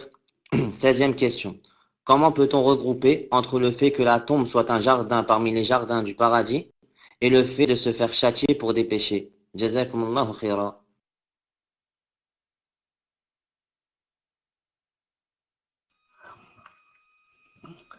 Comment peut-on grouper entre le fait que la tombe soit un jardin parmi les jardins du paradis ou le fait de se faire châtier pour des péchés? Non. Premièrement, le croyant qui, ici, s'est vraiment investi dans la religion, adorer Allah Ta'ala avec sincérité, etc. Naam. Allah Ta'ala va faire de sorte que, avant qu'il ne meure, il va lui expier les péchés. Comme dans le hadith authentique, jusqu'à ce qu'il marche sur cette terre, dans cette dunya, comme s'il venait de naître, comme dans le hadith authentique. Non. C'est pour cela que, après, quand il va mourir, il va être mis dans sa tombe, il va trouver quoi? Que c'est un jardin parmi les jardins du paradis. Même s'il n'y a pas un hadith authentique qui dit ça. Non. Pourquoi? Ici, il a été éprouvé par la maladie, par les malheurs, par le chagrin, par ceci, par cela, les épreuves, jusqu'à ce que, il marche sur cette terre comme s'il n'avait fait aucun péché. Non. C'est comme ça pour celui qui s'investissait vraiment dans la religion, quelqu'un qui était sincère, qui faisait tout son possible pour adorer Allah subhanahu wa ta'ala. Et maintenant, si le temps n'a pas suffi ici pour qu'il expie ses péchés, quand il va aller dans sa tombe, il va être châtié un peu pour expier ses péchés, et ensuite ça va devenir un jardin du paradis. Après, maintenant que il a expié ses péchés, il n'y a pas de contradiction, incha'Allah ta'ala. Tfaddal.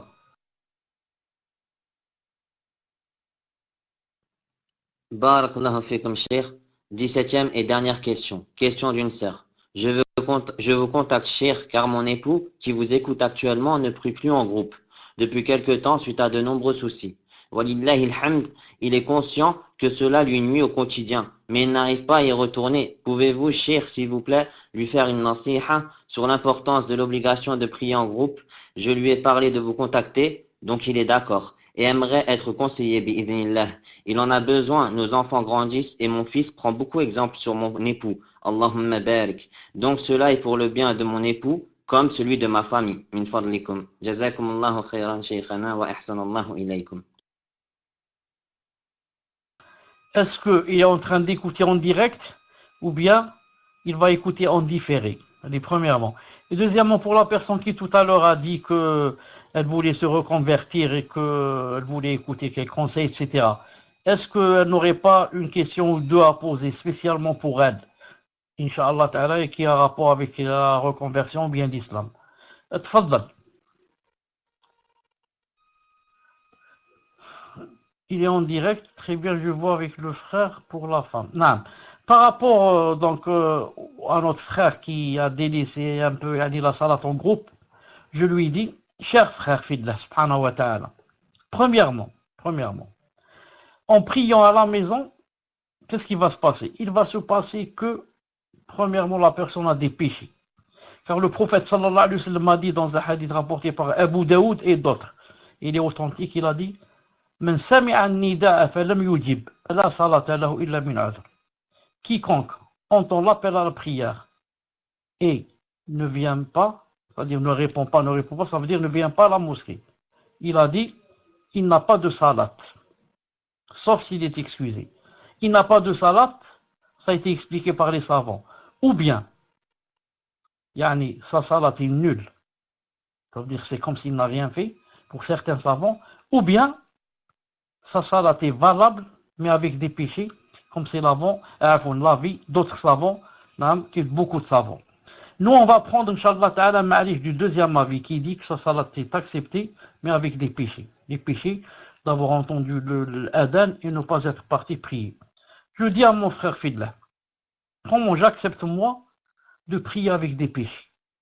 Moi, je veux prier pour avoir des hasanat, et pour être élevé dans les rangs, demain quand je rencontre Allah subhanahu wa ta'ala, et pour qu'il soit ravi de moi, ce n'est pas pour je fais une adoration pour avoir des péchés. C'est-à-dire, premièrement. Deuxièmement, la personne qui prie dans la maison, elle va prier sans khushu'. Elle va prier avec une faiblesse. Et chaque jour, elle va faiblir davantage. Jusqu'à ce que, la qaddar Allah, je ne souhaite pas cela, la personne commence à grouper. Malou, elle commence à prier à la maison à l'heure. Ensuite, elle commence à grouper. Elle dit, moi, j'ai pas été à la mosquée, je vais prier Dhuhr après avec l'Asr. Le Maghrib après Aïcha quand même. Ensuite, la troisième étape, elle va arrêter la salat. Beaucoup ont arrêté. Et jamais ils ne se sont dit, moi, je vais arrêter la salat, moi, j'arrête. Jamais je n'arrêterai la salat. Mais comme ça, Shaitan fait. Le tabi'u khutwat Shaitan, pas à pas. Ensuite, quand la personne va prier dans la mosquée, premièrement, en allant, elle a chaque pas droit, hasana. Chaque pas gauche, il efface une sayyi'a, un péché. Et daraja. Et il est élevé d'un rang. Il y a 3 choses qui se passent dans les pas. Naam. Hasana, on marque, sayyi'a, on efface et on s'élève. Hadi wahda. Deuxièmement, je sais qu'Allah est ravi de moi. Troisièmement, quand je rencontre, je vois les gens dans la mosquée, je prie avec eux, je sens halawt iman. Naam. En voyant tous les gens prier, on descend tous ensemble. On s'incline tous ensemble, on se prosterne tous ensemble. Ensuite, je sors, content. Je dis, alhamdoulilah, Allah Ta'ala m'a aidé.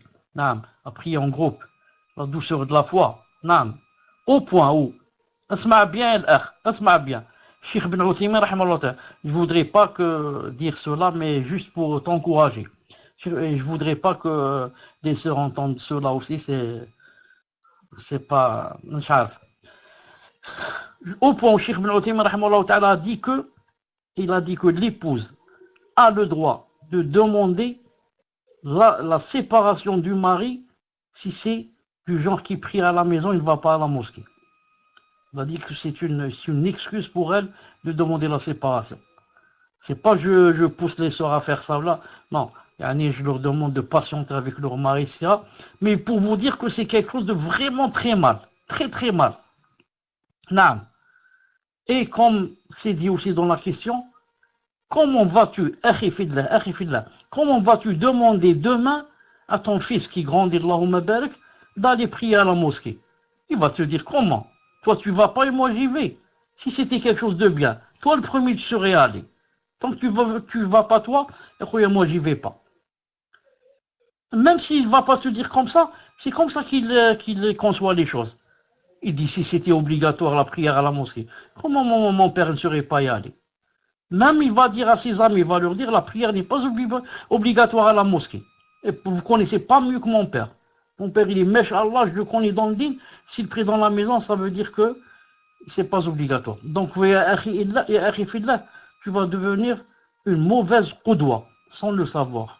Qudwa, c'est-à-dire un mauvais modèle, sans le savoir. Naam. Et ensuite, pour terminer, si Allah Ta'ala dit dans le Coran, وَإِذَا كُنْتَ فِيهِمْ فَأَقَمْتَ لَهُمْ صَلَاةً فَلْتَأْتِ طَائِفَةٌ أُخْرَى لَمْ يُصَلُّوا فَلْيُصَلُّوا مَعَكَ فَإِذَا سَجَدُوا فَلْيَكُونُوا مِنْ وَرَائِكُمْ. Allah Ta'ala, dans la guerre, pendant le djihad, il a dit, dans le verset, si c'est maintenant le moment de la salat, alors que un groupe vient derrière toi. Et quand vous priez, c'est-à-dire une rakat, le groupe va vers du côté de la guerre où il va combattre, et un deuxième groupe vient derrière toi et prie une autre rakat, ensuite chacun fait une rakat tout seul. Ça veut dire, dans la bataille, Allah Ta'ala dit, vous devez prier en groupe. Et ça vont dire, qu'en est-il si on est en sécurité? Dans la bataille, la guerre, l'ennemi est en train de tirer les balles de partout. Il a dit, quand vous priez, priez en groupe. وإذا كنت فيهم فأقمت لهم صلاة فلتقم طائفة منهم معك وليأخذوا أسلحتهم فإذا سجدوا فليكونوا من ورائكم وتأتي طائفة أخرى لم يصلوا فليصلوا معك. Et comme ça, il a dit, إذا كنت فيهم, mais c'est la guerre, vous priez en groupe. Alors, qu'en est-il en sécurité? Quelqu'un, il entend l'adhan et il ne va pas prier, il dit, je prie dans la maison. qu'Allah subhanahu wa ta'ala fortifie ta foi. qu'Allah subhanahu wa ta'ala chasse le shaitan qui doit te dire que Mahdi s'est pris à la maison, etc. qu'Allah ta'ala le chasse de toi. qu'Allah subhanahu wa ta'ala élargisse ta poitrine. qu'Allah subhanahu wa ta'ala enlève de toi cette paresse. qu'Allah subhanahu wa ta'ala te donne la douceur de la foi. qu'Allah subhanahu wa ta'ala t'aide à aller prier. Et tout le monde sait, les hommes, surtout les hommes, parce que les hommes, ce sont eux qui vont prier à la mosquée. Tout le monde sait que des fois, on entend l'adhan, on dit c'est difficile, comment je vais y aller, c'est loin, c'est ceci. Mais quand il dit Allah subhanahu wa ta'ala, a'inni, et il se dit, moi maintenant je suis jeune, j'ai 30 ans ou 40 ans, je commence à prier à la maison. Qu'en est-il quand j'aurai 70 ans si je vis? Si j'aurais 75 ans, 80 ans, donc c'est impossible que j'aille à la mosquée. Donc, je dois m'encourager pour ne pas faiblir et pour être un bon modèle et pour être parmi ceux que Allah subhanahu wa ta'ala aime, que Allah subhanahu wa ta'ala nous aide. Naam.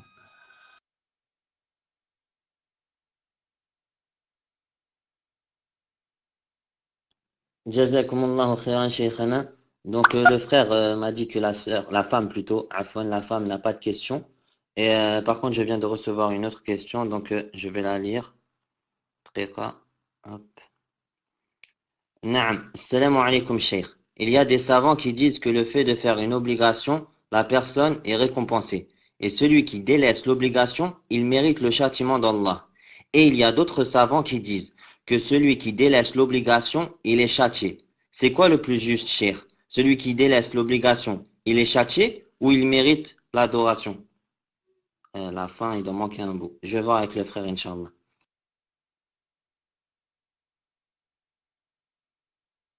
La question n'est pas juste. Tu as dit quelle est la différence? Quel est le mieux? Est-ce que s'il délaisse l'obligation, tu as dit, il mérite le châtiment ou bien, je vais dire, salam alaykoum, salam. Il y a des savants qui disent que le fait de faire une obligation, la personne est récompensée. Et celui qui délaisse l'obligation, il mérite le châtiment. Il y a d'autres qui disent celui qui délaisse l'obligation, il est châtié. C'est quoi le plus juste? Voilà. Cher, celui qui délaisse l'obligation, il est châtié ou il mérite l'adoration, il mérite le châtiment par l'adoration. C'est faux, a dit la dernière phrase, il mérite l'adoration. Peut-être il veut dire il mérite le châtiment, c'est pas l'adoration. Le plus juste, c'est de dire que celui qui délaisse l'obligation, mérite le châtiment. Et non pas de dire il est châtié. Pourquoi? Car celui qui délaisse l'obligation, il est possible qu'il l'ait délaissé par oubli. Est-ce que quelqu'un qui oublie une chose, il est châtié? Il n'est pas châtié. Mais il mérite le châtiment. Et il est possible qu'il se soit endormi sans faire exprès. Donc, il mérite seulement, mais peut être excusé. Par contre, si on dit il est châtié, ça veut dire khlas. Dans tous les cas, il est châtié. Alors que ce n'est pas vrai.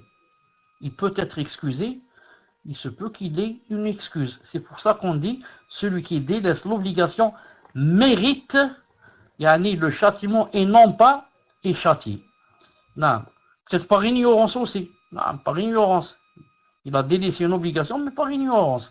C'est pour ça que il mérite seulement, il n'est pas châtié. Il est possible aussi qu'il délaisse une adoration par interprétation. Il fait une fausse interprétation et il déduit que il ne doit pas faire cette chose, alors qu'elle était obligée pour lui. Donc on dit il mérite et on ne dit pas il est châtié. Zed, qui est-ce qu'il y a encore on devait terminer à 22h. Il est 22h20. Allahu Akbar, ça passe très vite. Ça passe très vite. Taïeb, on ajoute encore 10 minutes jusqu'à 22h30. Elles sont toutes posées, donc il n'y a rien. S'il n'y a rien, c'est moi qui maintenant pose des questions, c'est vous qui répondez. C'est moi qui pose des questions, c'est vous qui répondez. J'ai peut-être une question. Tfaddal Samir. Naam, je vais voir tout de suite mes PV et je reviens vers vous, Inch'Allah.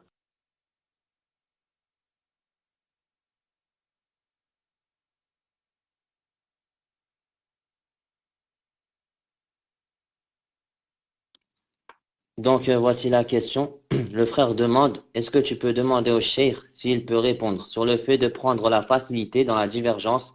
Est-ce que cela est permis? Jazakumullahu khairan, shaykhana. Comme dit Cheikh Ibn Uthaymin, dans la divergence, on suit le dalil.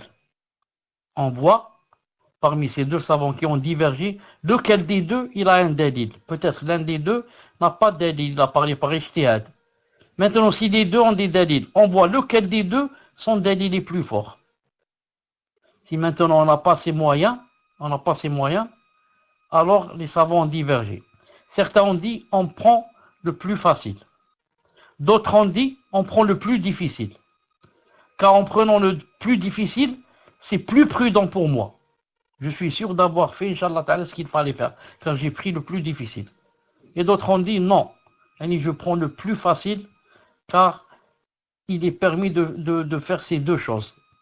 Donc je prends le plus facile qu'en faisait le prophète sallallahu alayhi wa sallam. Donc dans cette chose-là, le résumé c'est quoi? C'est que même dans cette chose, les savants ont divergé. Est-ce que je prends le plus facile ou bien je prends le plus difficile? Et si quelqu'un prend le plus facile, s'il n'y a aucun dalil qui est plus fort que l'autre, Inch'Allah ta'ala c'est permis. Wallah azza wa jal a'lam. Tfadal. Jazakumullahu khairan, Cheikh. Donc, 19e question. Alhamdulillah. Assalamu alaikum wa rahmatullahi wa barakatuh, honorable Cheikh. Qu'Allah nous accorde le paradis. Je viens à vous pour vous poser la question qui suit, Inch'Allah. J'aimerais que vous me rappeliez si les ablutions sont toujours valables si on retire les chaussettes pour prier, alors qu'on les a fait dessus. Car de nos jours, beaucoup de mosquées nous demandent de retirer les chaussettes. Allahu fik, qu'Allah nous raffermisse sur le tawhid. Si quelqu'un a mis les chaussettes, ensuite, il a essuyé dessus. Ensuite, il veut retirer ses chaussettes. Est-ce qu'il peut prier avec ou pas? Est-ce que c'est ça la question, Samir? Est-ce que c'est ça la question? Quand j'essuie sur les chaussettes et je les enlève, est-ce que je peux prier ou bien je perds les ablutions? Non. Cheikh Ben Baz, rahimahullah ta'ala, d'après lui, il dit que si quelqu'un enlève ses chaussettes, il a perdu les ablutions. Non. Mais, ce n'est pas l'avis le plus fort. D'autres, comme Cheikh Al-Albani et Cheikh Ben Uthaymin, rahimahullah ta'ala, ont dit que même si j'enlève les chaussettes, je n'ai pas perdu les ablutions. Et il y a pour cela, deux dalils, deux preuves. La première, il y a l'Athar et il y a l'Aql. La première, il a été authentifié que, Cheikh Al-Albani a cité ça, il a été authentifié que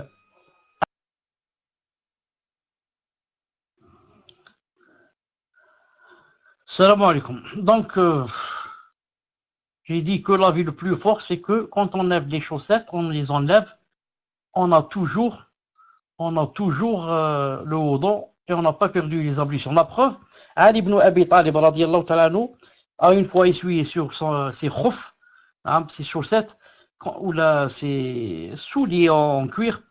Quand il est arrivé à la mosquée, il les a enlevés et a prié. Il les a enlevés et a prié pieds nus. Ça c'est le premier dalil. Et le deuxième dalil, qui est un dalil de aql, de raisonnement. Regardez, quand je fais le wudu, vous savez que quand je fais le wudu, je dois essuyer mes cheveux, mes oreilles, ça. Ensuite, je lave mes pieds. Maintenant, si jamais je vais chez le coiffeur et je me rase ma tête, il m'enlève les cheveux. Est-ce que j'ai perdu les ablutions? Je ne les ai pas perdues. Je ne les ai pas perdues. Pourquoi? Non. Aucun savant n'a dit que le fait de se raser les cheveux perd les ablutions. Alors que une partie des ablutions qui se trouve sur mes cheveux se trouve maintenant par terre, dans la poubelle. La même chose pour les chaussettes. Car les gens vont te dire, oui, tu as essuyé sur les chaussettes, maintenant les chaussettes ne sont plus chez toi. Tu les as enlevées, elles sont par terre. Donc tu n'as plus le wudu. On leur dit, et quand je fais les ablutions, ensuite je coupe les cheveux. Est-ce que j'ai perdu les ablutions? Il va dire non. Tu lui dis, c'est la même chose ici. Je n'ai pas perdu les ablutions en enlevant les chaussettes. Est-ce que vous avez encore une question? Ou deux, ou bien on ferme le salon? Il reste 3 ou 4 minutes. Tfadal. Jazakumullahu khairan, Shaykhana, et désolé pour le dérangement. Barakallahu fikum. Donc, j'ai une question. C'est comment interrompre la prière? Par exemple, perte des ablutions ou autre. Doit-on faire le salut de fin de salat, yani taslim? Jazakumullahu khairan. Sauf ya jama'a. La personne demande, je suis en train de prier par exemple, et j'ai perdu les ablutions. Par exemple, j'ai un P par exemple, ou bien l'urine est sortie, ou bien. Non. Est-ce que je dois dire salam alaikum ou je ne dois pas dire? Chauffe. Moi, je vais vous poser la question maintenant. Et je demande à Samir et contact sûr de répondre. Ils écrivent seulement oui ou non. Non. La logique. Il y a de salam ou bien pas de salam. La logique. Samir a répondu, j'attends contact sûr. La logique. Il faut un salam ou il ne faut pas. J'ai perdu les ablutions. Pas de salam. Non. Maintenant, quand j'ai fait un P par exemple, ou bien l'urine est sortie. Non. Ça veut dire que je n'ai plus d'ablution. Ici, je n'ai plus d'ablution. Je ne suis plus dans la salat. Ça veut dire, pourquoi dire salam alaikum? J'ai perdu les ablutions, je suis plus, la salat est nulle. Donc pourquoi dire salam alaikum dans une salat nulle? Si j'étais dans la salat, je dis salam alaikum. Mais maintenant, je suis plus dans la salat est nulle. Donc pourquoi dire salam alaikum? Naam. Taïb, c'est quoi l'autre question, Inch'Allah Ta'ala? Jazakumullahu khairan, Cheikh. Donc, dernière question. J'ai un voisin catholique qui pratique la chasse. Il m'a offert un gigot de cerf, mais j'ai refusé pensant que cette nourriture n'était pas licite. Par la suite, j'ai entendu dire que puisqu'étant catholique, mon voisin fait partie des gens du livre. Aurais-je dû accepter cette nourriture? Barakallahu fikum.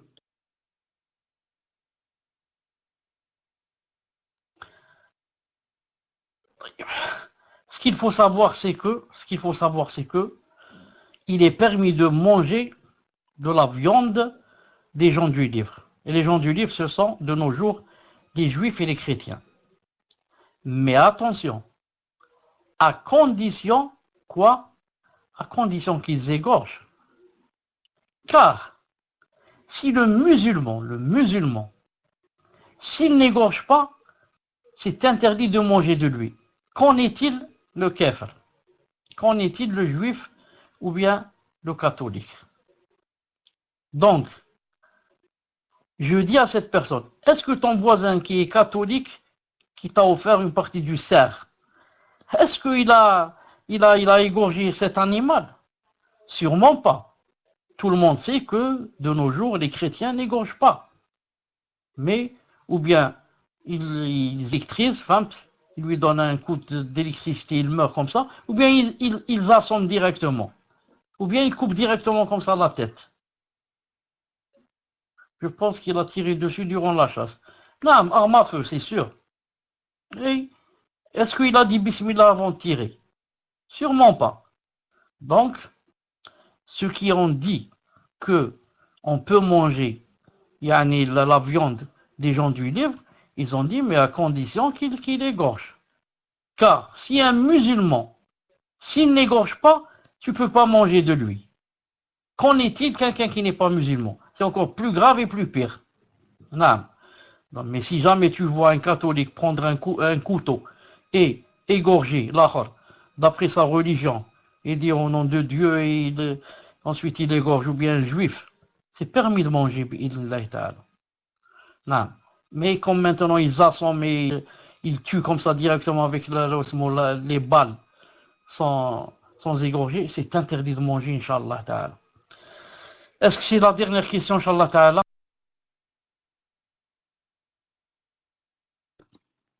Non, Cheikh, j'ai une dernière question, plus ou moins un conseil. Si jamais vous avez encore un peu de waqt, ou sinon, معليش la prochaine fois, Inch'Allah. Non, pose-la, Inch'Allah Ta'ala, avant cela jeudi, pour la personne à qui on a offert du lachor et elle a rendu, elle peut être polie et dire que j'aurais bien voulu accepter, etc. Sauf que en islam, par exemple, si une personne n'égorge pas, je peux pas, c'est interdit de manger.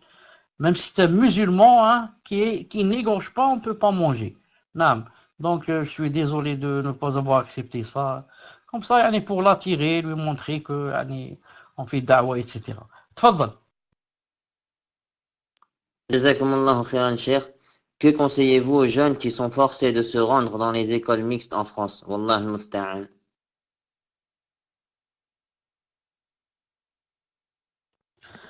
Non, je leur conseille de craindre Allah subhanahu wa ta'ala au maximum.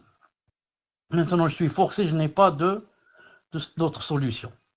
Au moins, quand j'y vais, je crains Allah subhanahu wa ta'ala au maximum. Si c'est une fille, par exemple, elle se couvre au maximum. Même si on lui dit il n'y a pas de hijab, il n'y a pas de jilbab, mais il y a d'autres façons de me couvrir. Naam.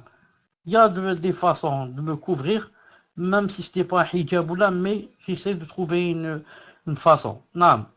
Et pour les garçons, par exemple, naam, j'évite au maximum d'être devant les filles, de leur parler, j'évite au maximum. Et la fille évite au maximum de parler avec un homme, évite au maximum de s'asseoir avec lui. Naam. Donc on m'a forcé à être dans la mixité, mais je repousse la mixité autant que je puisse. Ce n'est pas comme je n'ai rien à faire, donc je vois un groupe de filles là-bas, donc je vais m'asseoir avec elles et je vais commencer à parler, à rire, à raconter des blagues.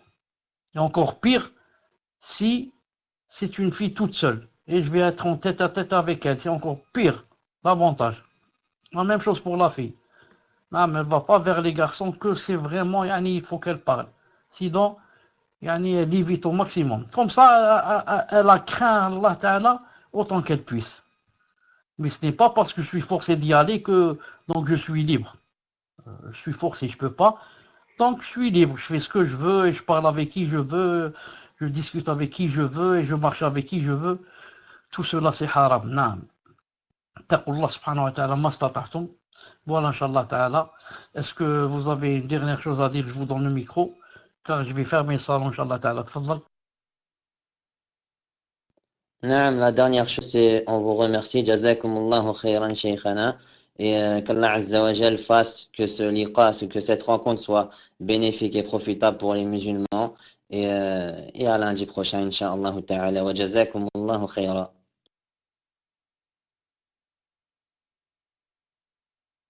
Vous aussi, barakallahu fikum d'avoir assisté. Inch'Allah, je pense que lundi prochain, on va commencer ce qui a rapport avec le Ramadan. Car le Ramadan est très proche et il y a beaucoup de choses à apprendre sur le Ramadan et beaucoup de questions sur le Ramadan. Qu'Allah subhanahu wa ta'ala nous aide et rallonge notre vie dans son obéissance. Subhanakallahumma bihamdik. Ashhadu an la ilaha illa anta astaghfiruka wa atubu ilayk. Assalamu alaikum wa rahmatullahi wa barakatuh.